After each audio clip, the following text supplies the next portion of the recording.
Mabuso pagsunod sa kawatan sa isa ka balay antes ng awat sa tricycle na huli kam sa La Carlota City. Yaring balita nga itong gintutugan. Sa kuha sang CCTV, makita nga nagapanilag sa palibot ang lalaki nga naka-shorts kag nakaduag brown na t-shirt. Matiun-tion, nagsulod na ini sa balay.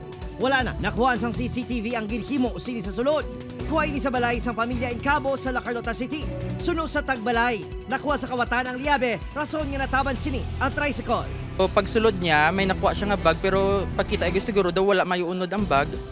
Nakita niya bukas ang pertahan sa balay, so nagdiretso siya. Gaduko-duko lang siya gyapon ara man that time ang lola ko no. Then nakita niya sigurong yabing ara sa lamisa. Kuha ya to, kag amotong gindalaga niya na lang ang tricycle. Ginayon yung in-post sini sa social media ang kuha sa CCTV. Diri na natumod niyang lalaki sa video. Suspect man sa pagpangawat sa Bacolod City.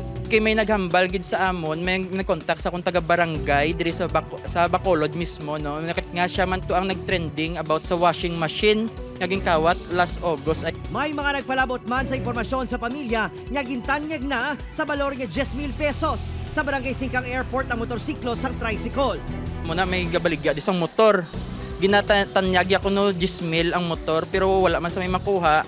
Right now, we are processing the filing sang case na gid. Ginibisigaran na sa kapulisan ang insidente.